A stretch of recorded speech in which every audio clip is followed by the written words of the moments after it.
Amateurs study tactics. Professionals study logistics. General Omar N. Bradley. General Bradley knew from experience that logistics, the science of moving, housing, equipping, and supplying troops, was the key to victory for U.S. forces.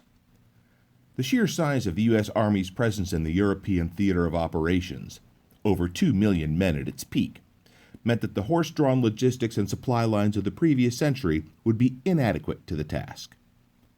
While the U.S. Army had employed motor vehicles in the First World War, approximately 15,000 of them, the Second World War would see a total over 1.5 million motor vehicles produced in the United States for American and Allied forces.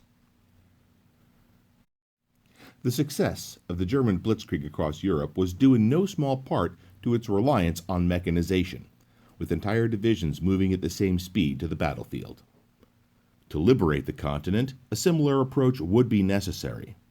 As such, to fit the needs of a modern army, a variety of new vehicles would have to be developed in short order. In 1939, the U.S. Army issued a design specification for a 6x6 tactical cargo truck that could operate off-road in all weather and carry 2.5 short tons, or 5,000 pounds, of cargo. General Motors, Studebaker, and International Harvester all submitted usable designs, so all three of the companies received contracts to produce vehicles.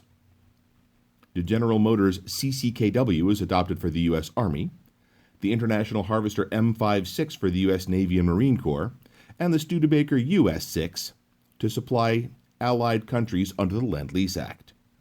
In addition to the cargo variant, dump truck, tractor-trailer, tanker, and other body designs were also ordered. These trucks became the second most produced vehicle of World War II, with over 572,000 rolling off the assembly line. The CCKW was designated as a prime mover for the U.S. Army in Europe.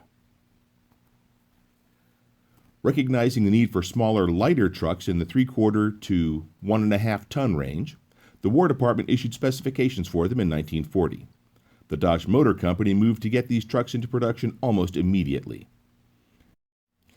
As a result, the majority of the vehicle's mechanical components were sourced from the 1939 Dodge T-Series pickup truck, which had proven to be one of the most durable and popular utility vehicles in the United States. The result was the Dodge WC, or Weapons Squad Carrier series, of which over 377,000 were built in both 3/4 ton 4x4 and 1.5 ton 6x6 variants. Before the U.S. entered the War Department was seeking a standardized light cross-country and reconnaissance vehicle. In the late 1930s, the U.S. Army tasked American automobile manufacturers to come up with suggestions to replace its existing light motor vehicles, most of which were simply civilian trucks and motorcycles, which were inadequate to the task at hand. A purpose-designed vehicle was needed.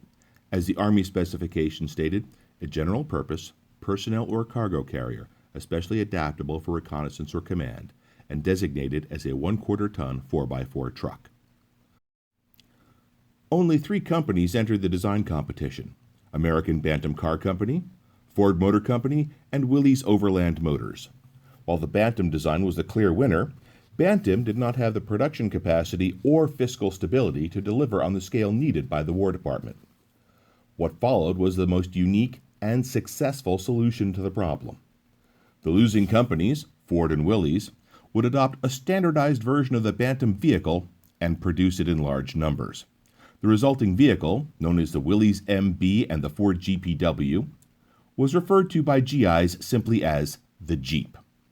It was the most successful and widely produced military vehicle of the war, with 640,000 being produced.